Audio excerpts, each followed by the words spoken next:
Olá, boa tarde, 1h05. O Sala de Redação desta quarta-feira, dia 7 de outubro, está no ar e é dia de jogo do Grêmio contra a equipe do Curitiba. E espera-se que o avião do Renato Portaluppi esteja ligado e que o Grêmio comece a decolar no Campeonato Brasileiro. O nosso Sala de Redação tem Vinícola Aurora, São 31. Seriam 30 se não fosse o Davi, né? Pois é. Não tô na lista. Quem sabe será um dia, né, Andrés? Quem sabe um dia. Será que o Renato tem liga o talento avião pra isso, dele? Davi? Hein, Davi? Será que ele liga o avião? O que é? Será que o Renato liga o avião dele ou vai esquecer? Se o avião dele decola? Tem que decolar, né? Porque se não decolar agora contra esse time que tá ali, esse é o primeiro time da zona do rebaixamento, né? Tá 2 pontos do Grêmio. Se não decolar agora, poxa, aí vai dar problema na fuselagem, vai começar. Não sei se é a hélice, esse avião do Renato, porque daí uma hélice já parou já. Se for monomotor também dá problema. Deixa eu dizer uma coisa pra você, Davi. Esse jogo de hoje à noite, você olha assim e diz, jogos mais glamurosos são Grêmio e Flamengo, Grêmio e Atlético, Grêmio e Palmeiras e por aí afora, né? Jogos de maior glamour pelo tamanho das camisetas. Agora você olha para o jogo dessa noite, ele é visceralmente importante para o Grêmio. Porque o Grêmio está a 2 pontos deste time que abre a lista do rebaixamento, porque o Grêmio acaba de vir de uma atuação de Grenal em que poderia ter ganho, mas nem por isso jogou bom futebol, faz tempo que não joga bom futebol, e dependendo do que ele faça hoje, o nível de olhar desta campanha do Grêmio pode mudar para cima, para o meio ou para baixo. Na melhor das hipóteses, o Grêmio continua candidatíssimo à vaga direta de Libertadores, que é o que lhe sobra, o que lhe resta no Campeonato Brasileiro desse ano. Num empate, você fica naquela de, o meu primeiro passo é no próximo jogo, que será contra o Santos na Vila Belmiro, eu tentar ganhar, como ganhei ano passado fazendo 3-0, para sair de perto da zona do rebaixamento. E na pior das hipóteses, se o Grêmio perde do Curitiba, ele antes de fazer qualquer olhar mais pretensioso, antes de pensar em decolar, ele vai ter que pensar em conseguir autorização para o voo, que seria perder e ficar dentro ou mais próximo ainda de zona do rebaixamento. Então o jogo de hoje, que em tese não seria glamouroso porque o Curitiba não chega a despertar glamour, ele é muito importante para o Grêmio. O Grêmio não pode negociar empate essa noite na Arena. E tem a questão, né, Maurício, de o Curitiba ser um time que a gente, que está desenhado, né? O Pelaipe chegou lá para reorganizar a casa, o Curitiba buscou o Jorginho, técnico que subiu o clube no ano passado, mas o Curitiba vai lutar contra o rebaixamento, é o time que vai lutar para não cair, e jogando em casa, esse é o ponto que é inegociável, né? E o Grêmio já teve alguns pontos que eram negociáveis que ele acabou cedendo. O Fortaleza, embora bom time, bem organizado pelo Rogério, o Sport, o Grêmio está perdendo pontos dentro de casa que ali na frente eles vão fazer muita diferença na hora de ver pelo que tu vai brigar. E o Curitiba vai fazer um retrancão, porque contra o São Paulo, eu vi parte do jogo, o Curitiba saiu na frente com gol de falta, jogo no Couto Pereira. E aí o Curitiba se fechou, mas se fechou de um jeito assim, Pedro, que, nossa senhora, foi metade do Paraná foi para dentro da área, assim. E o São Paulo ficou martelando, tentando jogar, até que conseguiu empatar. Só que, e tu imagina o Curitiba na arena, só que empatar não é negócio pro Grêmio, né? Então o Grêmio vai ter que arrumar um jeito de criar algo que ele não vem conseguindo fazer com lucidez, com essa ideia de 3 volantes e sem um armador clássico. Eu estava vendo ali as possibilidades de escalação do Grêmio, não sei se o Gabardo está aí, e o Alisson não joga, né? O Kahneman, Jeromel e Jean-Pierre, que são os encoronados aí, também não jogam, né? Então, bom, o Kahneman, Jeromel... Volta o Maicon, né, Davi? Volta o Maicon. Paulo Miranda e David Braz vão jogar. O meio de campo deve ser, talvez, aí, Lucas Silva, Matheus e Maicon, suponho, né? E ali na frente, eu acho que o Renato vai perder uma oportunidade, né? Porque saindo o Alisson, ele vai provavelmente colocar o Robinho. Seria a modificação assim natural. Acho que vai ser isso, né? mesmo. Melhor era o Luiz Fernando, né, Davi? Ou Luiz Fernando, ou Ferreirinha, ou Guilherme Azevedo, que são jogadores mais agressivos, sabe? E que inclusive são mais agressivos do que o próprio titular, o Alisson.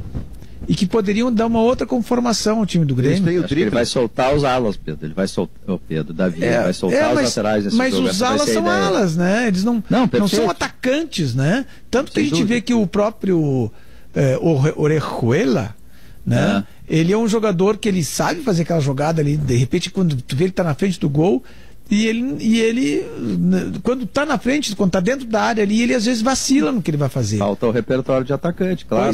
Pois é. Então, então com o jogador, só para completar, com um jogador mais agressivo, talvez o Renato fizesse uma experiência aí que lhe desse frutos mais tarde.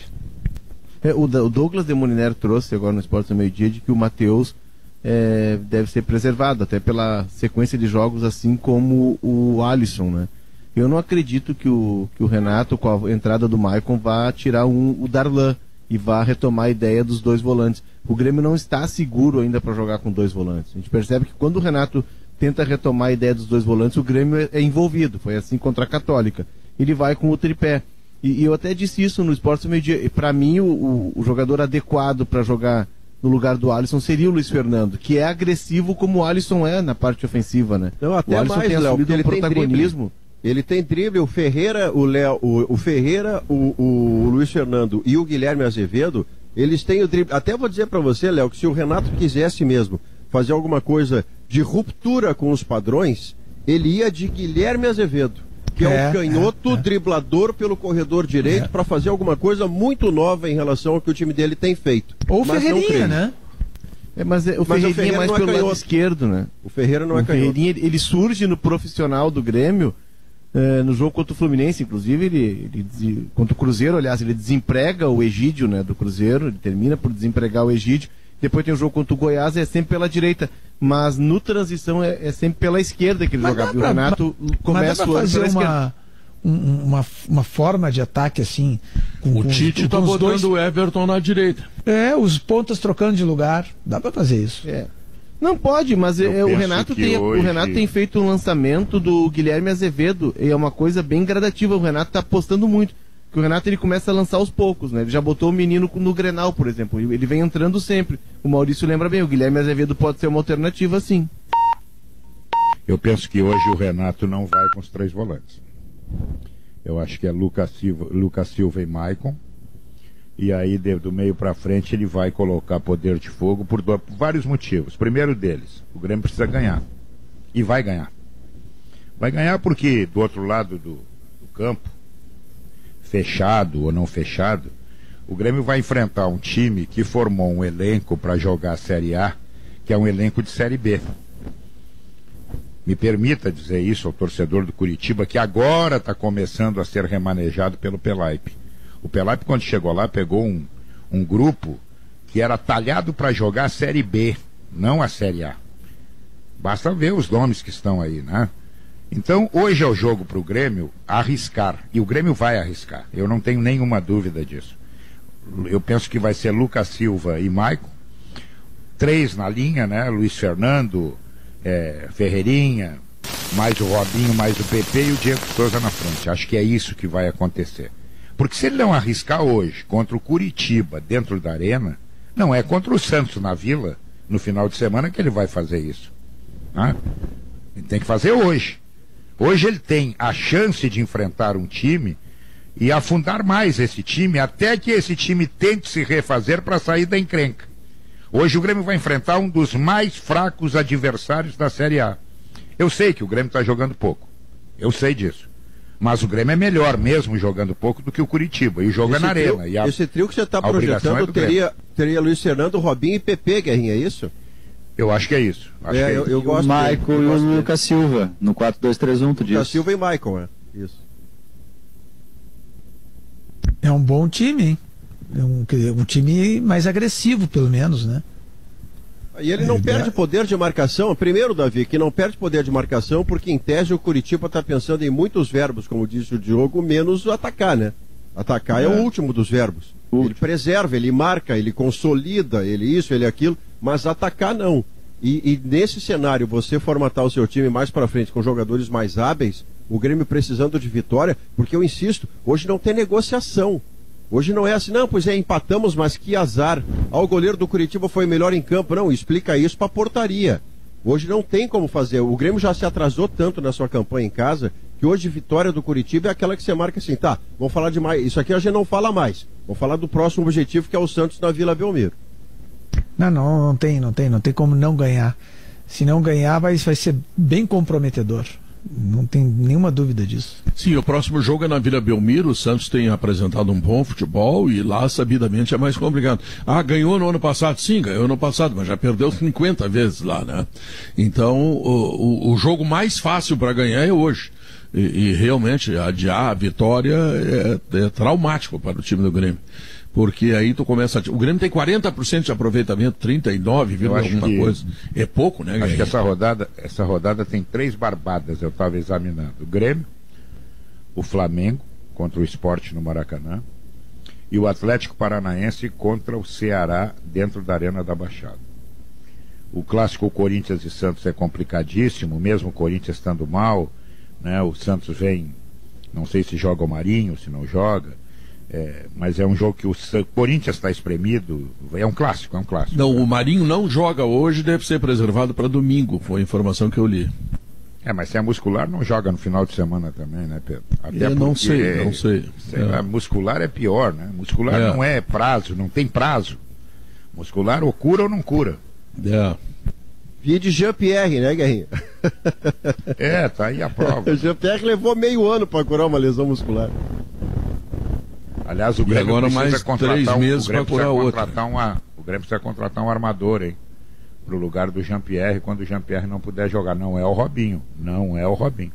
Ontem no Juventude jogou Guerrinha, que hoje, nessa rodada de meio de semana, ele seria titular no Grêmio e no Inter, considerando que no Inter o D'Alessandro não é utilizado como titular. Chama Wagner, ex-Cruzeiro, ex-Fluminense. Eu vi o jogo Juventude e Cuiabá, ele foi o melhor em campo. E o Juventude teve a audácia de jogar com 2 armadores. Criou um caminhão de situações de gol, converteu uma só, poderia ter vencido a partida. Mas é muito legal ver um time jogar com 2 armadores, Pedro. Que beleza. Wagner e Renato Cajá. Renato Cajá já não dá para levar para Grêmio ou para Inter, porque a veterania já está mais adiantada. Mas o Wagner também não é guri, né? Não é guri, mas o Wagner jogava num e no outro. Mas ele o Renato Cajá jogou no Grêmio. 35 anos. 35 anos, já é um velhinho, mas enfim, para até fevereiro, né? Bom, mas o Juventude agora tem pretensões na Copa do Brasil. Esse negócio de velhinho tá ficando chato, Pedro. Por quê? Tá chato. Manda a RBS te mandar embora. Manda te mandar embora. Olha, tem que manda pra ver. Não vai te mandar embora, vai te mandar, tu é bom. Não interessa a tua idade, eles não pediram o teu. Eles querem saber se tu sabe narrar. Sabe? Não interessa a tua identidade. É verdade, eu tô falando sério. Sério. A idade, o cara é bom ou não é bom? É bom, então vamos lá. Eu tenho lá em casa um cara que é gago, é narrador e tem 19 anos. Não adianta, meu filho. Não adianta ele ter 19 anos, meu filho. Isso é uma, sabe? Primeiro a qualidade. Depois tu vê o resto. Não, e agora com o delay ia ser pior ainda o Gago, né? Já pensou? Com o delay? Puxa, já pensou? Hein, Guerrinha? Hein? Não, o Gago com o delay ainda por cima. O Nelson Gonçalves, ele era gago, né? O Nelson Gonçalves, que é um dos grandes cantores, né? E pra cantar, narrar não, pra cantar não tem problema. Não gagueja quando canta, né? Nós tivemos um narrador, que foi brilhante no Rio Grande do Sul. Nós tivemos um narrador que foi brilhante no Rio Grande do Sul, chamado Antônio Carlos Rezende, que também era gago. Agora, quando ele emendava, ele assim, apita o árbitro, ele não parava mais. Mas tirando a gente galhofar o assunto, o Guerra está cobertíssimo de razão. Um jogador, um profissional, um médico, um jornalista, um advogado, o que seja, ele é bom porque é bom, e não porque é jovem, e não porque é velho, não porque é experiente. Se ele tem a qualidade, esse primeiro quesito tem que ser atendido prioritariamente. Aí depois você vai para o resto. Você não pode monitorar o seu time, ou o seu elenco de advogados, ou de jornalistas, ou de médicos, se o cara tem experiência cabelo branco, ou se ele já recém saiu da categoria menores de 18. Não é isso que tem que monitorar a qualidade de um trabalho. Quando mais o trabalho coletivo. No trabalho coletivo é fundamental que você tenha essa capacidade de aptidão. Aptidão é uma palavrinha mágica. É por isso que Musto e Lindoso juntos jamais poderá dar certo. Não é porque um tem olho verde e outro tem bigode. É porque se você adiantar o Lindoso 10 metros e dizer que ele está na linha de meias, não adianta nada você dizer isso. Porque ele não tem aptidão para fazer a linha de meias. Então ele continuará sendo o jogador que sempre foi. Aptidão é uma palavra que funciona em qualquer categoria, viu, Pedro? Esse Wagner... O problema não é que a gente está medindo, Davi. A gente está medindo profissões e profissões, né? Eu concordo com o Maurício. O primeiro pré-requisito para tu ser médico, jornalista, bombeiro, vigilante, é tu ter aptidão, é tu ser qualificado para aquilo, né? Jogar futebol também. Não adianta ser um perna de pau e correr 100 metros em 9 segundos. Aí vai bater com o Bolt lá, entendeu? Vai correr com o Usain Bolt, vai participar da Olimpíada, é outro esporte.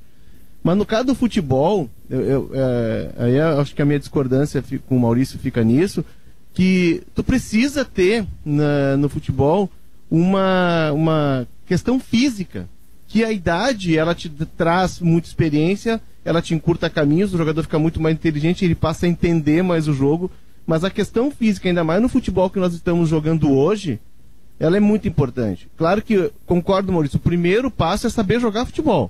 Não adianta saber correr, não adianta ter explosão física, ser uma fortaleza de músculos. Não vai resolver. A gente já viu muitos casos. Mas hoje em dia, a questão da idade, ela faz muita diferença. Né? Não é só no futebol, Léo. Não é só no futebol. Mas eu não vi o Maurício dizendo mas, que por exemplo, o Guerrinha falou do narrador, né? O Pedro. Mas mesmo narrador. Mas o Pedro não tem que. O Pedro não sobe as escadas da Arena do Beira-Rio correndo. Não, claro. Vai de carro. Mas o narrador tem. A questão física dele não interfere na profissão dele. Não, mas interfere também. Na minha, a idade também interfere. A voz também envelhece. O sujeito perde o fôlego, perde a acuidade do cérebro. Às vezes se engana na jogada. Vai botar um cara de 50 anos jogando futebol, é óbvio que não, né? Claro. Tem que ver especificamente o Cristiano Ronaldo com 34, sei lá quantos, 34 para 35, não pode jogar? Pode, se ele tiver rendimento. Não pode ter preconceito. Preconceito é que não dá. Isso, é que de repente tu vai ver assim, lembra o Zé Roberto ou o Mauro Galvão, jogadores longevos, poxa vida, esses caras aí com 35 anos, eles eram guris. Já tem outros. Tem outros que não se cuidaram e que com 30 anos de idade eram veteranos. Então vai depender da compleição do cara, do comportamento dele, né? Da natureza dele. Mas assim, a gente está pegando a exceção, né, Davi? O Zé Roberto. Mas esses jogadores mais velhos são a exceção também, Léo. O Cristiano Ronaldo, Maurício, ele é um atleta. O Cristiano Ronaldo, ele mandou fazer um equipamento com tecnologia da NASA. Eu quero pegar essa mas sua ele é um atleta, ele é a exceção. Na regra geral, não. Não, mas aí nós não estamos na regra geral, Léo. O jogador perde potência, não adianta. Léo, não é a regra geral. Quando, por exemplo, algum de nós, tá? Eu não vou falar Guerrinha, Maurício, Pedro, qualquer um, pode ser o Zé Covinha. Quando você defende a titularidade do D'Alessandro, pelo tempo que ele puder lhe entregar de plenitude, ele não é a regra geral. Ele é excepcional. Ele é acima dos demais. Então, para você ter aquilo que ele lhe entrega melhor do que todos os outros, você vai protegê-lo, vai ter que tirar quando cansar, mas vai proteger para ele entregar aquilo que os outros não lhe entregam. Isso valeria para o D'Alessandro, já valeu antes para o Douglas, aquele meia do Grêmio, hoje valeria para o Maicon e para jogadores dessa qualidade. O próprio Cristiano Ronaldo, que está lá na Juventus, ele não joga mais com o nível de intensidade e movimentação dos seus melhores momentos de Real Madrid. Mas ele hoje é letal porque a bola vai chegar nele a 20 metros do gol e você vai comemorar o gol, porque ele é excepcional. Eu gosto da ideia, Léo, e não sei nem se nós estamos discordando. O que eu gosto da ideia é que você consiga compreender o quanto alguém lhe entrega a mais do que os outros, e neste caso a idade dele não interessa. Você vai ter que protegê-lo para que ele possa lhe entregar e fazer a diferença. Não sei nem se discordamos, Maurício, mas o Messi, por exemplo, Maurício, o Messi vai jogar até os 40. Por quê?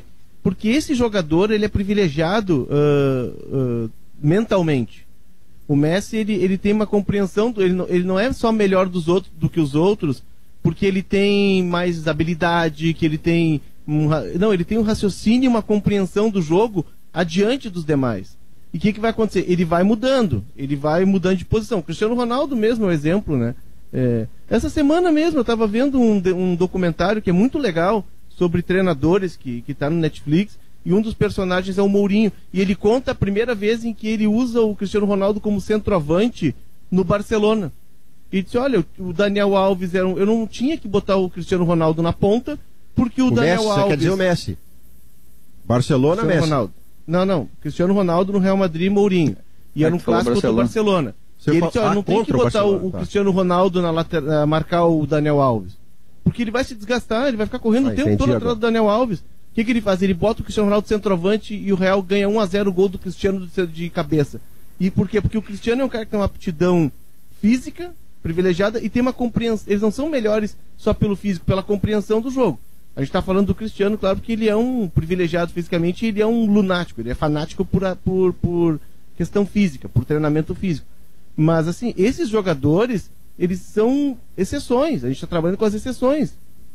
Assim como o D'Alessandro é uma exceção. O Koudé disse no final de semana, olha, eu com 35 anos, com 39 anos... Mas aqui, olha aqui, o Maurício citou um jogador, Maurício citou um jogador que é interessante ele ter falado nesse jogador, que foi o Douglas. O Douglas, o que aconteceu? O Douglas, ele tinha estava um momento na carreira que parecia que ele tinha acabado. Foi até depois que o Mano Menezes o convocou para a seleção brasileira e ele errou um passe, teve um contra-ataque da Argentina, se não me engano, a Argentina fez o gol daí. Né? Isso, pois é. E o Douglas, o que aconteceu? Quando ele voltou ao Grêmio, não sei se continuou no Grêmio, bom, não me lembro, tá? Rui Costa trouxe ele, fechou, ele estava no Vasco, jogando no Vasco. Isso, e aí o Rui Costa trouxe ele chegou, chegou. Pois é, Duda, mas aí o Grêmio jogando. fez um esquema em que ele se encaixava. Com Douglas e Luan. Evidente, Davi, é isso mesmo, Davi. O time tem 11. Tem que ter no mínimo 4 operários para o engenheiro pensar. Exatamente isso. Não tem 11 engenheiros um time de futebol. O time de futebol tem muito mais operário do que engenheiro. Então os operários têm que correr para o engenheiro. E olha, tu tá falando do Douglas, hein? Fazendo um paralelo Douglas e D'Alessandro, fora do campo, o Douglas é a antítese do D'Alessandro. Sim, Douglas é o cara da cerveja. Fazia horrores fora do campo. Né? O D'Alessandro toma iogurte. Iogurte. Tem um outro tema que tem a ver com isso aí, que é no esporte, a idade cronológica, a idade atlética, elas estão ficando mais ou menos parelha, não digo, mas a gente tem em muitos esportes atletas jogando até os 40 anos em alto nível. Federer, o marido da Gisele Bündchen, Daniel Alves, a gente falou no Messi, no Cristiano Ronaldo, mas tem vários aí além de 30 anos. Na ginástica, antes as meninas só ganhavam medalha de ouro com 17, 18 anos no máximo. Esses tempos aí, numa Copa do Mundo, teve uma senhora com 40 anos, digamos assim, né? Foi lá e ganhou. O LeBron tá com 35. O LeBron, né? Quer dizer assim, o esporte está entregando uma possibilidade para os atletas jogarem muito além dos 30 anos. Aquela história de que virou 30 anos, acabou. A parte médica mudou pra caramba, as lesões, as lesões são curadas mais rapidamente. Os jogadores chegam aos 35, 36 anos com outra cara atleticamente. A gente não pode ter preconceito, tem que olhar o rendimento. O Maurício falou aí no início do programa que viu o Juventude ontem com 2 armadores, e 2 armadores velhos, né? Na idade, que eu quero dizer, mais qualificados. O Cajá, que tinha jogando bem, tá até barrigudinho. Né? E o Wagner jogou mais ainda. E o Wagner, né? Eu fiz uma escolha errada ontem. Eu entre ver o Juventude, preferi ver um filme de terror. Fui ver o Brasil de Pelotas. O Brasil vai nos preocupar. Não, o Brasil até o de Pelotas é um filme de terror. É um filme de terror. O Brasil de Pelotas tem que lutar só para não cair, mais nada. Só pra não cair. Ele tem uma dificuldade para chegar no ataque, meu amigo, mas uma dificuldade. Corre, marca, ocupa espaço, briga, dá carrinho. Mas quando tem a bola é um problema, é um grande problema. E o Juventude, ao contrário, o Juventude com dois veteranos no meio campo, como disse o Maurício aí, poderia ter ganho o jogo, e não era o jogo qualquer, o jogo do Cuiabá, hein? Cuiabá é bom time. Né? E a gente sabe que eu não tenho nenhuma joga em qualquer lugar, vai pro jogo. Eu não tenho nenhuma dificuldade de chegar no Zafari e pegar aquele leite fresquinho, nutritivo, e depois coloco eles nas minhas receitas, que todo mundo gosta. E aí é nesse momento que a vida acontece. Por isso que eu falo, Zafari Bourbon, economizar é comprar bem. A Ruder tem segurança para seu condomínio, tranquilidade para você. Conheça então os serviços integrados de portaria, vigilância e recepção, câmeras e alarmes monitorados. Procurando um ar-condicionado econômico? Conheça o Split Inverter da Springer Midea, que você encontra na Frigelar, porque quem entende de ar-condicionado escolhe a Springer Midea e a Frigelar. E olha essa aqui do Grupo IAS, ó. Olha só o que eu vou dizer para vocês. Nissan Frontier Biturbo, diesel, automática, super desconto de R$30 mil para produtor rural e CNPJ, tá legal? Confira lá na IESA Nissan. Sala de redação faz um intervalo comercial e nós voltamos em seguida. Fazes bem. Não, é que o Pedro estava falando da premiação, não sei se pode se dizer que é premiação, né? Amanhã. E o Polidoro pediu, Pedro, para que eu te lembrasse que nós também estaremos lá virtualmente. Nós ganhamos, né? É verdade. Estaremos lá pelo menos em espírito, não é, Pedro? Em espírito, claro. Estaremos vendo o jogo também, do Inter amanhã à noite, espiritualmente no Top of Mind da revista Amanhã, que é uma premiação que, olha, é muito importante. Muita gente dá valor para isso, as empresas dão muito valor para isso, porque isso é uma tendência de mercado que a revista Amanhã está colocando aí, tá legal? Guerrinha, e o Inter amanhã, Guerrinha? O Edenilson parece que está indo mesmo, Guerrinha. Eu acho que não vai ter solução, né, Pedro? A proposta é muito boa, né, Pedro? A gente tem que olhar o lado do jogador com 30 anos, vai fazer a independência financeira dele, tem que entender isso. E além do Inter faturar um dinheiro aí, o problema vai ser a reposição. O jogo de amanhã é um jogo que depende de um cara só, do Eduardo Cudê. Se o Cudê conseguir fazer uma coisa que não tem feito, que é escalar os melhores no time do Internacional, a chance de sucesso aumenta. Agora, se ele continuar com esse negócio de que eu vou jogar sem armador, vou tirar o Moledo, botar o Zé Gabriel, botar o Rodinei, tirar o Heitor, manter o Galhardo, fazendo vai e vem, fazendo a farrapos e depois a Sertório até o final, ida e volta, o Internacional vai ter enormes dificuldades. Porque vai pegar um time que não assusta, um time que está fazendo uma campanha muito fraca, mas que vai jogar uma Copa do Mundo. Então o Inter precisa ser qualificado e inteligente. E isso passa por uma única pessoa, é o seu treinador. Vamos ver, eu estou na expectativa para saber o que ele vai fazer depois do Grenal, se ele viu bem o Grenal, o que precisa ser feito no Internacional. Vamos ver, vamos esperar. Agora, Guerrinha, num outro contexto eu também, Guerrinha, eu realmente espero, né, sim, Maurício, eu realmente espero, assim, que as convicções que o Cudê tem, assim, e que a gente já sabe quais são desde o começo do trabalho dela, que ele não as mantenha, né? Porque as convicções que ele tem mantido, elas realmente seguem equivocadas, né? E convicção só dá certo, só funciona quando dá certo mesmo, né? O Musto é o maior exemplo da era Cudê, assim como o André foi com o Renato. Cara, se não tá funcionando, cara, não é feio admitir que errou e arquivar o caso. Cara, pro lugar do Musto, por exemplo, tem pelo menos 4 jogadores na frente dele. Se ele gosta tanto assim do Musto, cara, depois do treino, sai do Beira-Rio, vai tomar um trago, vai dar umas risadas com o cara, que é teu bruxo, que é teu amigo, mas não coloca ele no time. Outro, o Heitor, Pedro, que tu não gosta que eu palestre, né, mas deixa eu só citar o Heitor, mantém o guri ali. O Rodinei, ele não entrega um trabalho bem feito, assim, né? Aliás, nenhum das duas laterais, nem o Rodinei e nem o Moisés. Então, cara, deixa os caras de fora do time, né? E além do mais, o Heitor é patrimônio do clube. Se o Heitor fizer um bom campeonato brasileiro, uma boa sequência de jogos, um bom ano de 2020/2021, ele vai virar moeda, né? Ele não vai ser entregue de volta pro Flamengo, como é o caso do Rodinei quando encerrar o prazo dele aqui. Então é isso aí, passa pelo Cudê, e a segunda pessoa que passa amanhã uma boa performance pro Internacional, chama-se D'Alessandro. Coloca o nosso veinho gringo ali para jogar 35, 40, 45 minutos, bota ele, escala ele dá uma visão boa de jogo para todo mundo. Dá pelo menos isso. Guardado o contexto de diferença, Pedro, o que nós temos amanhã no caso do Inter, o contexto é diferente do Grêmio, mas a gravidade é a mesma. Não é jogo glamouroso. Bragança Paulista tem um estádio que será reformado e nesse momento é um estadinho. Quando ele virar um estádio reformado, ele pode virar um estádio legal. Nesse momento o estádio lá é um estadinho. O gramado é maravilhoso, a luz é de boate e as dependências são ruins. O Bragantino, que botou marca comercial e botou dinheiro, imaginava uma coisa para esse campeonato de Série A e não está conseguindo fazer. Então não é um jogo de glamour. Mas para os objetivos do Internacional de manter uma candidatura ao título, porque candidatura à vaga direta de Libertadores, o Inter está muitíssimo bem.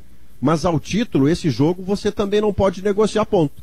Porque você já tem muito atraso, perdendo para o Goiás, empatando com o Bahia, perdendo para o Fortaleza, tem muito atraso na campanha do Inter. E o Bragantino não é exatamente o time para lhe opor muita resistência. Para continuar tentando ser campeão brasileiro, vencer amanhã o Bragantino é fundamental. Por quê? Porque o Bragantino está na zona do rebaixamento, porque o Inter retomaria uma ideia de vitória, de competência, de desempenho que parece abandonada há algum tempo na mente da torcida do Inter, que não vê o Inter jogar bom futebol. Então o jogo de amanhã também não é de negociar ponto. Nem pensar que o empate em Bragança Paulista seja bom resultado, porque não é. A menos que você esteja determinado a um segundo patamar. Eu vou jogar por candidatura a Libertadores. Aí o empate passa a ser um resultado que não é ruim. Mas para título, para candidato a título, empatar com o Bragantino, depois de ter perdido para o Goiás, perdido para Fortaleza, empatado em casa com o Bahia, não pode ser pior. O resultado do Bragantino, Maurício, ela é interessante. O resultado ruim lá em Bragança Paulista, ele tem um ponto que é negativo, assim, em termos de tabela. Como o Inter vem perdendo gordura sistematicamente para adversários fracos nos últimos jogos, nesta partida... Eu queria que isso acontecesse comigo, Diogo.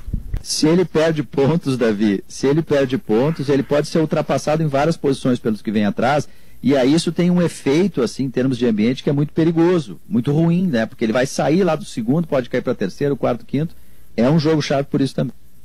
Esse jogo do Bragantino, na verdade, essa trajetória do Bragantino, ela é interessante para a gente observar, porque isso é um fenômeno comum, né, que tem na Europa, de chegar, desembarcar alguém com muito dinheiro e transformar um clube que seria médio, né, talvez com alguma história, como o Manchester City, era o outro de Manchester, mas transformar numa potência. Ou o PSG, que era um time de Paris, não tinha tradição, um time jovem, mas virou uma potência. Essa é uma experiência que a gente está vendo aqui, claro que num patamar financeiro menor, mas não é tão simples assim, né? Desembarcar alguém, mexer na estrutura e montar um time que mude de categoria. O Bragantino saiu de ser um time de Série B e está tentando se estabelecer como um time de Série A. O projeto dele nesse primeiro momento é ficar na Série A, mas é interessante essa transição.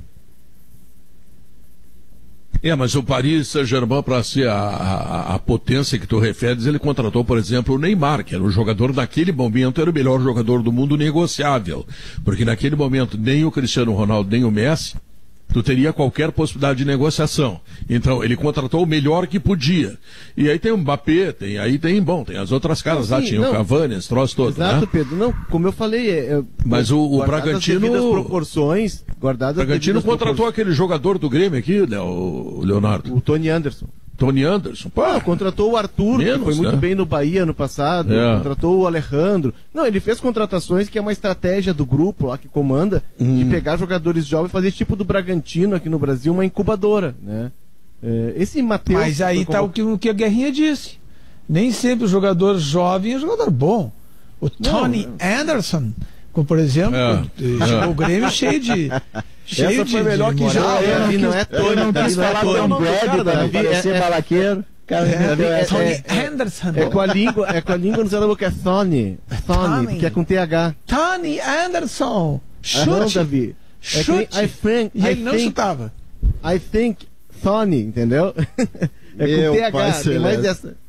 Mas assim, não, mas é um projeto interessante pra gente acompanhar. Porque isso é um fenômeno que acontece muito lá e que chegou aqui no Brasil. E é um projeto de semelhança ao Atlético Goianiense, né? O Atlético ele tem alguém que administra, Pedro, mas não é assim tão definido. O Atlético Goianiense é algo parecido com o Atlético Paranaense. O Atlético Paranaense ele não tem um dono, mas tem um dono, a gente sabe que tem. O Botafogo de Ribeirão Preto virou SA. Ele é uma empresa.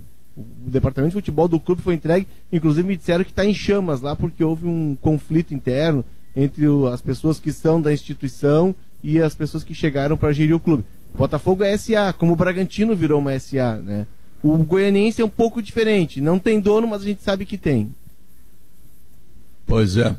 Bom, agora é muito comum também os clubes se associarem e em seguida brigarem com aqueles que são seus associados, principalmente na obra dos estádios, né? Vê a bronca que tinha aqui no Grêmio do AOS, vê a bronca que tem lá no Palmeiras, tem bronca em tudo quanto é canto aí, mas enfim, vamos lá. Agora o Maurício referiu um negócio que eu acho bem interessante. Se o Inter não ganhar do Bragantino, ele vai perder posições, porque o Palmeiras é invicto, está somando pontos em todas as rodadas. O Flamengo está somando pontos. O Santos está vindo de trás. Poxa, tem tanto time querendo chegar ali, o Inter ainda conserva a vice-liderança, porque a vice-liderança até psicologicamente, tem jogos a menos. E a vice-liderança psicologicamente ainda te dá uma sensação de bem-estar, não é? É verdade. É bem essa sensação de estar bem colocado. Mas o Inter está pendurado em alguns resultados, em algumas condições matemáticas que são transitórias. Por exemplo, esses times que estão imediatamente atrás do Inter e que tem ainda uma partida por jogar a mais do que o Internacional, basta que vençam esse jogo e boa parte desse povo está pendurado para jogar contra o Goiás, que está lá na zona baixa da tabela. Então, a lógica é esses times ganharem do Goiás. Então, e o Atlético Mineiro, que está à frente do Internacional, ele está 5 pontos à frente. Se ele ganhar o seu jogo atrasado, que é contra o Goiás, ele vai a 8. E aí a campanha começa a desgarrar. Aí adeus, tia Chica. Ô Pedro, eu tava olhando aqui, por incrível que pareça, o Inter, um empate com o Bragantino amanhã pro Grêmio é muito bom. O Grêmio tá com um jogo a menos, tá? Que é a turma de baixo. Menos o Goiás, que tem 10. Ou seja, tem 13. Tem 3, né? Os caras têm 13. Então, o Goiás tem 3 derrotas para ter o mesmo número do Grêmio, é isso? Não, é que tem Grêmio e Goiás, tá? Aí Grêmio vai a 13, se iguala, né, a todo mundo. E o Goiás vai a 11 e fica 2 jogos ainda menos, tá? Então o Goiás tem, na real, para disputar 9 pontos a mais que o restante, né? Ele não vai ganhar né, todos os lá, porque se ganhasse ele ia a 18. Por aproveitamento ele ficava na primeira página, mas não vai acontecer, né? Então beleza, o Goiás acho que vai ao menos nesse, até o final, até o Grêmio decolar, segundo o Renato, ele não passa o Grêmio. Mas como o Grêmio tem contra o Coritiba hoje, e se o Grêmio ganha, ele vai a 17 pontos, e aí sobe bem na tabela, e depois tem o jogo contra o Goiás e pode ir a 20 pontos, e aí sobe realmente muito bem na tabela. Então, quando o Renato fala que vai decolar, ele tá se apegando, na verdade, a esses 2 jogos. Ele está se apegando ao Não, ele tem Coritiba, que se apegar a um terceiro jogo. Ele tem que se apegar a um terceiro jogo, que é o jogo, depois do Santos, o jogo do Botafogo. Porque nesse grupo dos próximos 5 jogos, ele tem o Coritiba, depois ele tem o Santos, aqui, aliás lá, depois ele tem o Botafogo aqui, depois ele tem o São Paulo e o Atlético Mineiro lá. Quer dizer, os 2 jogos que ele não pode negociar... Não, depois é o Atlético Paranaense lá. Atlético Paranaense, tá? E nesse meio tem o América de Cali em casa, tá? Só para em termos de calendário, né? O brasileiro é isso que tu falou. Então, ele tem Coritiba e Botafogo em casa, que ele tem que fazer os 6 pontos e mais esses 3 do Goiás atrasado. Aí ele faz 9. Bom, já fica melhor, né? Já fica melhor. Esse do Goiás, eu tô aberto uma tabela aqui, eu não sei se esse do Goiás é o Grêmio Goiás que eu tenho na tabela é no dia 13 de dezembro. Eu acho que não é porque o jogo que foi adiado é na Arena. E isso que eu tenho aqui... porque esse aí já é retorno, Duda. Isso, é em Goiás. Já é retorno. Então eu não sei quanto tá esse jogo aí. Mas eu só concluí o raciocínio, eu acho que quando ele se apega à decolagem, ele se apega numa vitória contra o Coxa, numa vitória contra o Goiás, o que colocaria hoje o Grêmio com 20 pontos. E aí sim, coloca o Grêmio no meio para cima da tabela com perspectiva. Esses jogos atrasados com grandes times como o Grêmio, eles serão jogados diante do fracasso, ou na Libertadores ou na Copa do Brasil. Agora, se o Grêmio começar a ganhar na Libertadores, começar a ganhar na Copa do Brasil, aí sei lá quando é que vai ser Grêmio e Goiás, porque aí não tem data, né? Mas é o que tem, né? É o momento. Mas se começar a ganhar tudo e não parar mais, é campeão de tudo. Não, é que ele pode ganhar bom tempo, né? Pode ganhar bom tempo, o Maurício falou da questão do Inter que tropeçou, empatou, perdeu e segue vice-líder. Mas eu acho que isso muito também é um reflexo do que é esse campeonato, né? Que os times não conseguem manter uma estabilidade. Perde, ganha, até pela questão de rodar jogador, de perder jogador. Mas o Palmeiras e o Atlético andam estáveis, né? Ganhando quase tudo. Hein? O Atlético tem aquela questão particular, né? Que a gente trouxe, que o Atlético joga uma competição só, né? E o Flamengo deu uma entesada também, né? E mesmo com Covid. Entesada é bonito, Davi. O que seria uma entesada? Que ele está ereto. Posição de sentido. Posição de sentido. Está ereto. Não, está ereto no sentido de ganhar jogos. Porque sim, é como se fosse um soldado, entendeu? Entesada da família da tesão, né, o Maurício? Entesada da família da tesão. Pois é, tu entesas, ele sim, porque mas aí que vocês estão sendo maliciosos. Não, só interpretando mal a minha observação absolutamente pura e ingênua. Entesado vem de quê? De teso, que é o quê? Uma coisa reta e dura, firme. É como eu fico quando eu estou na frente do caixa eletrônico. Fica teso, né? Ereto e duro. No Zafari. No Zafari. Qual é o corredor do Zafari que tu prefere, Guerrinha? Chocolate, Pedro. É o mais barato. Ali na carne, vocês já viram o Guerrinha botar açúcar no café? Quem? Vocês já viram o Guerrinha? Eu não boto açúcar, eu boto café no açúcar, claro. Cara, é uma coisa assim, meu Deus, Guerrinha. Cara, impressionante. Mas eu não sou, Davi, eu não sou diabético, Davi. A gente fica querendo, né, Davi? A gente fica querendo pedir pra ele parar, mas aí tu vai pedir pro Guerrinha parar, daqui a pouco ele derrete dar uma mijada. Não, agora, deixa aí, mas não venha. Depois dessa aula cultural estabelecida por Davi Coimbra, eu quero lembrar que o conhecimento prepara para a vida. Só antes do comercial, só para lembrar os jogos atrasados do Goiás, São Paulo em casa, o Grêmio fora e o Flamengo fora. Sabe o que significa isso? Vai fazer Se der um milagre, um ponto. Um ponto no máximo. Vai fazer menos um. São 2h mais 3. Este é o Sala de Redação. Porque tem desistência, tem gente chegando, gente saindo, gente entrando, gente saindo. A gente não sabe mais nada, Leonardo. Eu estou perdido nisso aí. Pois é, Pedro. Até escrevi sobre isso hoje em Gaúcha ZH e 0 Hora. Eu ontem fiz muitos contatos de tarde com toda aquela... Porque a movimentação feita pelo Alexandre Chaves Barcelos, ela desencadeou outras, assim, e meio que definiu o tabuleiro das eleições, tá? O movimento Intergrande, que é um movimento que tem o Fernando Carvalho, Giovanni Luigi, tem o Marcelo Medeiros, tinha indicado o Alexandre Chaves Barcelos por uma questão de impedimento. Eles entendem que isso traria problemas pela questão do Profut. O Profut ele veda em seu artigo 4º uma segunda recondução, ou seja, uma segunda reeleição do Conselho de Gestão.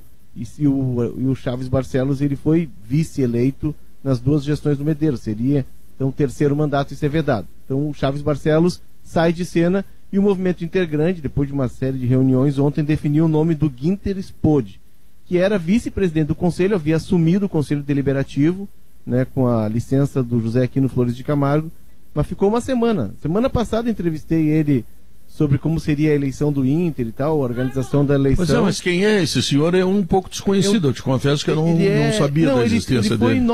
Ele foi 9 anos ouvidor do Inter, ele é um desembargador, hoje ele está no TRE, né, porque ele me explicou semana passada, peço desculpa se eu cometer um erro aqui, mas teria 2 vagas no Tribunal de Justiça no TRE, e ele seria um desses, ocuparia uma dessas 2 vagas. Hoje ele está na ativa, portanto.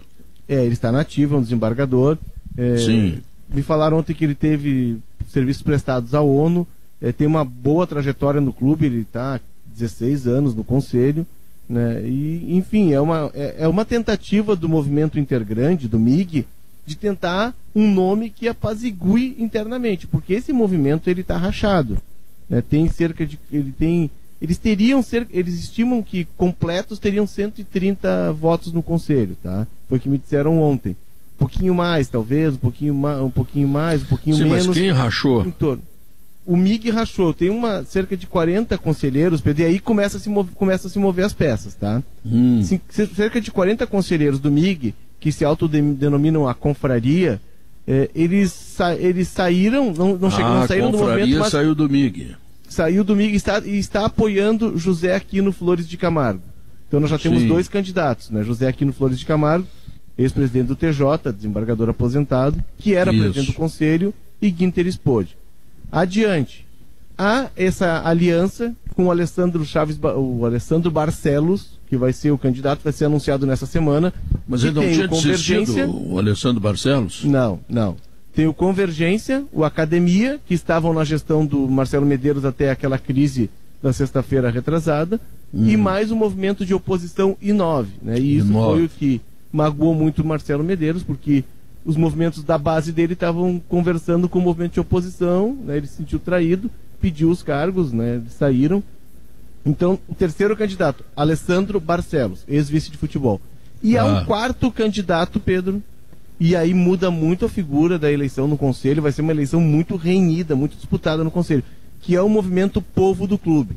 É um movimento jovem, movimento novo, muito 70 engajado. Conselheiros. 76 conselheiros me disseram ontem. Eu conversei ontem com o Ivandro Latino, que é um dos líderes do Povo do Clube. Ele me confirmou que eles vão ter candidato, não definiram ainda, e eles têm 76 votos. Eles votam em bloco.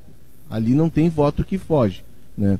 Então, a briga agora entre os movimentos é tentar pegar aqueles independentes e garantir uma passagem para o segundo turno, que aí é a eleição do pátio.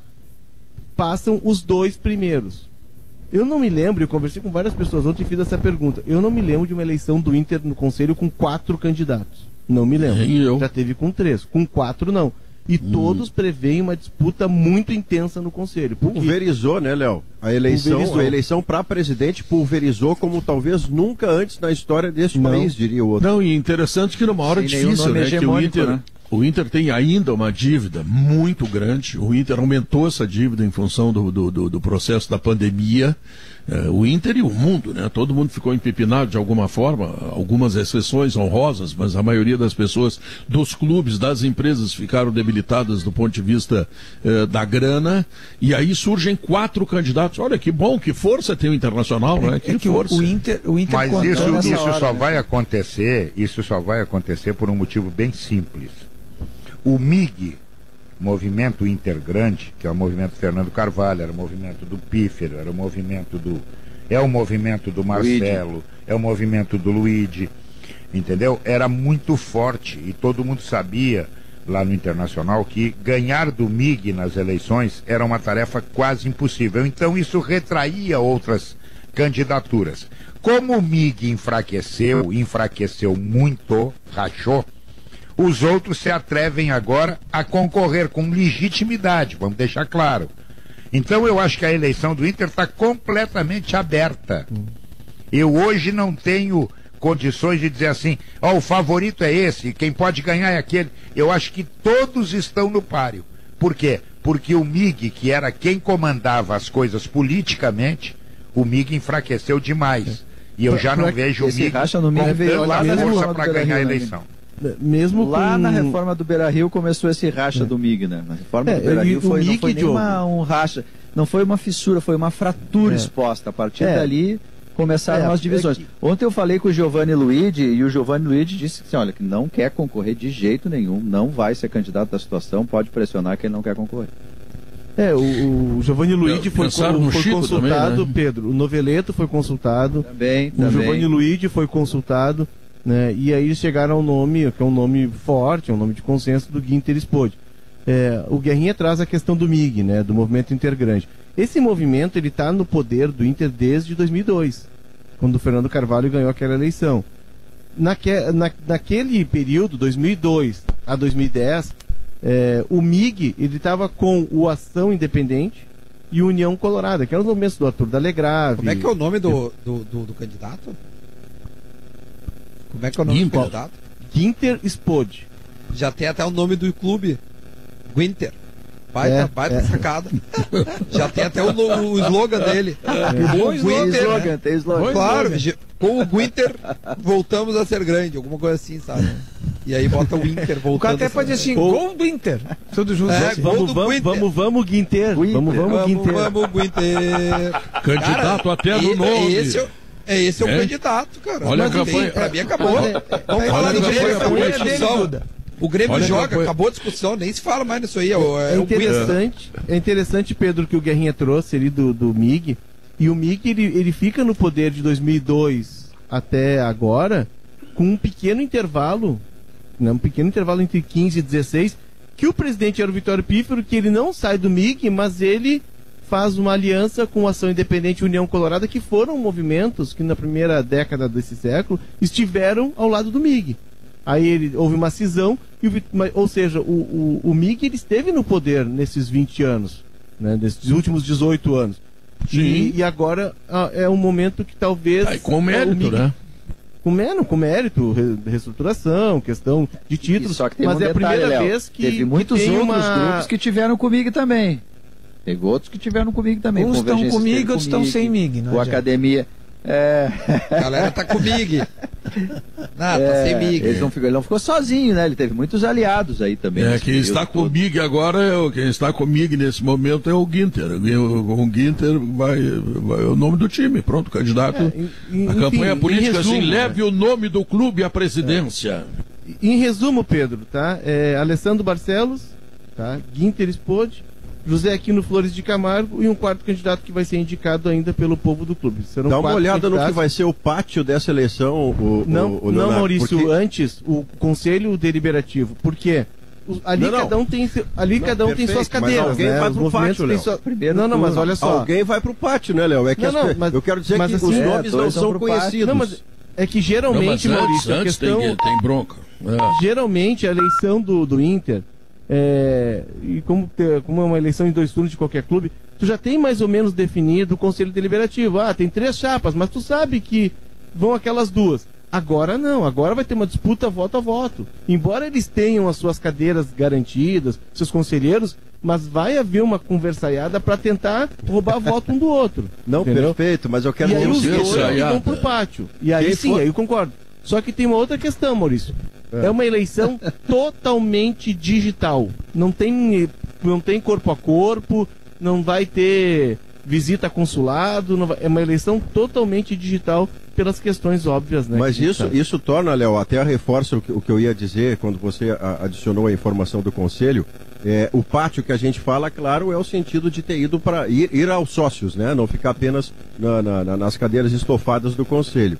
Significa que esses candidatos todos, incluindo o vice de futebol, que teve uma passagem relativamente curta e não se fez notabilizar por faixa no peito, logo todos os nomes vão ter que angariar voto e antes de voto vão ter que angariar prazer, eu sou X da Silva. Porque eles não são nomes conhecidos do sócio. X da Silva. De modo que o cara diga assim, não, eu voto nesse aqui porque eu tenho convicção nele. Não, eles vão ter que fazer um trabalho extraordinário, fantástico, de conhecimento de marketing em rede social para cativar os sócios para um deles virar presidente do Inter. É uma eleição muito inédita essa. Maurício, depois do X da Silva e conversaiada, só que resta chamar o intervalo comercial, porque esse programa também é uma conversaiada. Voltamos em 3 minutos. Gostou, né? São 2h19. Maurício Saraiva, me fala um pouco mais do Juventude, que está encantando a todos nós na Série B, Maurício. Olha, eu vou dizer para você que o que aconteceu ontem acabou sendo um bom resultado para o Cuiabá. O que não significa que tenha sido um mau resultado para o Juventude. O Juventude enfrentava o líder. O Juventude entra na competição, a gente não pode esquecer, né, Pedro? O Juventude entra na B do Brasileiro vindo de uma eliminação no Gauchão em que ele não consegue sequer disputar título de turno para tentar ir à final. O Juventude fez um campeonato gaúcho que na última rodada do retorno, ele de forma fiasquenta, é eliminado e não consegue jogar o que seria a final do retorno. Logo, o Juventude não indicava ser um candidato a subir para a Série A no Brasileirão B. E a campanha que ele faz com o Pintado está muito acima das expectativas, especialmente da minha, porque o Juventude não está só conseguindo bom resultado, Pedro. Os jogos que eu vi, alguns aos pedaços e ontem todo ele, do Juventude, tem desempenho. Juventude obrigou o goleiro João Carlos do Cuiabá a ser o melhor em campo ontem com 6 defesas difíceis. Saiu perdendo por 1-0, empatou e poderia ter virado. O Juventude agora chama a nossa atenção pela razão óbvia de tentar, primeiro, ficar na B, ou subir para A do Brasileiro. E segundo, ele é adversário do Grêmio, que é um dos gigantes do Rio Grande do Sul. E esse Juventude vai fazer frente ao Grêmio. Pelo que eu tenho visto e pelo que eu vi ontem, ele é um adversário que você não diz assim, em 2 vira, em 4 acaba. Não mesmo. O Pintado, Maurício, ele chega e traz jogadores do interior de São Paulo, trouxe um jogador até de Brasília, eu vou tentar me lembrar o nome, mas é um jogador que joga pela direita, um jogador veloz, assim. É um time muito competitivo, é um time que tem uma ideia de jogo muito clara e que segue fielmente aquela ideia de jogo. Ele é muito bem treinado, Juventude, e chama atenção porque o Pintado, ele vinha tentando se estabelecer no mercado, ele não vinha conseguindo desenvolver bons trabalhos, e até ouvi uma entrevista dele, acho que foi pro Debona, e ele conta dos técnicos, que ele trabalhou com o Tele, né, trabalhou muito tempo no México, e uma das fontes dele, de ideias, assim, era o Menotti, porque o Menotti era muito amigo de um técnico dele no México, no Cruz Azul, e eles que com frequência o Menotti ia visitar esse amigo e eles saíam para jantar, para conversar, falar sobre futebol. Então ele bebeu de fontes, olha, privilegiadíssimas, né?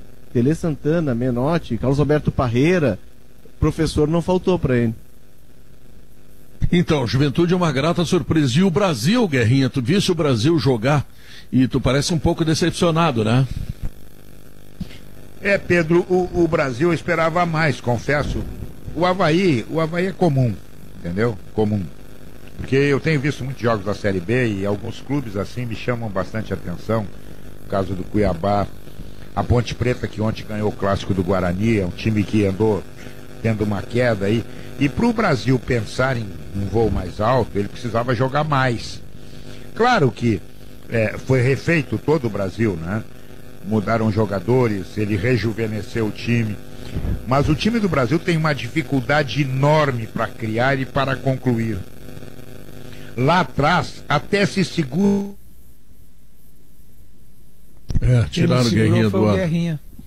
Censura, Pedro! Censura de novo! O Sala não era como antigamente, né? Ele que estava respirando, mais aliviado. Agora aconteceu o quê? Já se aproximou de novo da turma de baixo. Então, o Brasil vai ter que encontrar um jeito de começar a ganhar os seus jogos, principalmente dentro da sua casa. E ele perdeu para a Chapecoense, que não é nada fora da curva. A Chapecoense tem um elenco muito qualificado ainda em relação à maioria dos times da Série B. Mas esse jogo contra o Avaí ontem, ele tinha que ter somado pelo menos um ponto. Eu acho que o Brasil vai sofrer muito, ao contrário do Juventude, que tem todo o direito de sonhar que pode mudar de divisão. Pois é, mas aí vem aquela pergunta assim, o time do interior, de uma cidade do interior, é bom ir para a Série A? Isso ajuda o clube? Claro que os caras estão jogando para chegar lá, mas e chegando lá, como é que é? Todo time que sobe que não tem o padrão do Bragantino, né, Léo? E o Bragantino tá no Z4, com todo o dinheiro da patrocinadora lá, da marca comercial, ele tá no Z4 ainda assim. Mas todo time que sobe da B para A, no seu primeiro ano de A, ele é o primeiro candidato a voltar para B. Porque ele não tem o potencial de investimento dos demais que já estão na Série A. Então é um risco que o Juventude correria. Mas tenho certeza que com essa campanha que os caras estão fazendo, eles querem muito correr esse risco, viu? E tem uma questão, Maurício, que é importante. Eu me lembro da Chapecoense, quando subiu, entrevistei o Gilmar Dalpozo, e o projeto da Chapecoense, ela saiu da D e foi escalando, né? Quando ela chega na B, ela pensa assim, eu vou ficar uns 2 anos aqui, talvez 3, vou me reestruturar e vou subir. Só que a Chape, ela sobe, inclusive no ano que o Palmeiras está na Série B, ela sobe no primeiro ano. E aí eles chegam assim, nossa, e agora a gente não tem nem CT. Eles tiveram que ir atrás de um CT, alugar um CT, criar uma estrutura para ter uma estrutura mínima e poder encarar uma Série A. O Juventude, me parece que esse passo ele já tem, e não é de hoje, né? O Juventude usou muito bem aquela ideia da Parmalat, o Juventude investiu bastante em estrutura. Vendeu um terreno, agora depois comprou outro, mas tem um CT, tem uma estrutura. O que vai mudar, Pedro, é a questão de investimento. Tu vai atuar numa outra faixa de mercado. Vamos dizer assim, vou chutar, tá? Mas são valores que eu tô chutando aqui, só pra ter uma ideia. Hoje tu trabalha com uma faixa de jogador de 40 mil. Tu não vai poder mais, vai ter que trabalhar numa faixa de 70, de 80. Tu muda o teu 150, mercado. Tu vai ter que contratar mais. Mas Curitiba tá passando por isso agora. Tá acontecendo uma coisa boa. O Juventude tá recebendo 3,5 milhões agora do Alex Telles. E o Juventude já ganhou, eu não sei, eu acho que 6 ou 7 milhões na Copa do Brasil. Se conseguir passar pelo Grêmio, que é complicado, claro, mas se conseguir vai ganhar mais uma grana. E esse dinheiro o Juventude tá pagando contas, ou seja, o Juventude está se colocando bem financeiramente também. Porque o duro é tu chegar na Série A do Campeonato Brasileiro, sendo um time de uma cidade do interior, e daqui a pouco tem um monte de conta para pagar. E, bom, aí inferniza tudo, aí complica definitivamente a questão. Duda Garbi, o que esperar do Grêmio hoje à noite contra o Curitiba?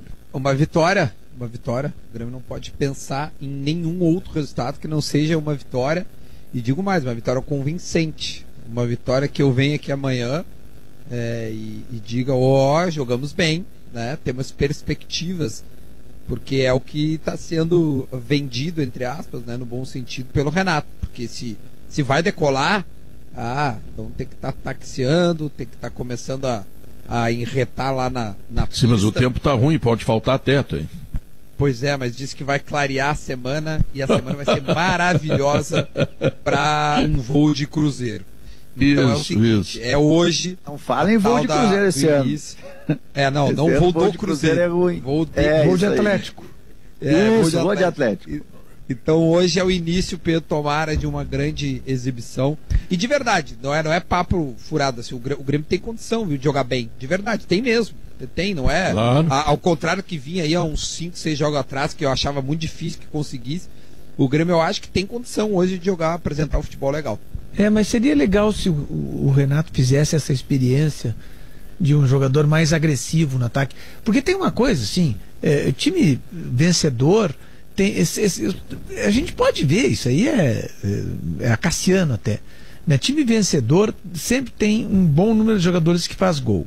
Né? Que tem, pega os times do Grêmio, do Inter do passado, os melhores times. O time do Grêmio do Luiz Felipe, só o Roger e o Danley não faziam gols. Todos os outros jogadores gostavam de fazer gol. Tá, pega o Inter dos anos 70, todo o time fazia gol. Figueiredo. Só o Vacaria que não. Só o Vacaria, que não era de fazer gol. Participava também, né, Davi? Um pouquinho menos, bem menos. Mas de vez em quando metia ali um canudo lá da intermediária e fazia o gol. Tá, então, pega aí o time do Inter, que foi campeão do mundo, ele tinha Fernandão, tinha Tinga, tinha o Pato, que jogou, Yarley. Um monte de jogadores. Até o Gabiru fazia gol, Davi. Até o Gabiru fazia gol. Né? Quem não fazia Aliás, gol parece era que o ele Edinho. fez um importante, né? Os zagueiros faziam gol, o Índio fazia gol, uma enormidade. Sabe? Então, fez mais gols que o Figueiredo. Né? Então, hoje em dia, que os times atacam com poucos jogadores, às vezes, alguns, né? Sobretudo aqui no Brasil, né? Então ele tem que ter atacantes que sejam efetivos, que façam gols. O Grêmio tem o PP, que está fazendo um gol por jogo. Aí tinha o Diego Souza, que estava em boa fase agora, deu uma baixada. Diego Souza agora só quer fazer assistência. Gol ele não quer fazer mais. Né? Ele precisa de mais jogadores para fazer gol. Porque daí tu tem no meio de campo Lucas Silva, Matheus e Darlan, ou o Maicon, que não são jogadores goleadores. Não fazem gols. O Alisson, que não é de fazer muito gol. Então precisa de mais jogadores com agressivos. Terminou, né, Davi? Muito obrigado pela tua palestra, tá, Davi? Alemão, eu sabia que tu ia ficar contente. O Davi falou um pouquinho, cara. Alemão, o que vem aí, Alemão? Pedro, o Gaúcha Mais começa hoje conversando com o representante do Banco Central sobre o Pix, novo serviço para pagamento e transferência de recursos de dinheiro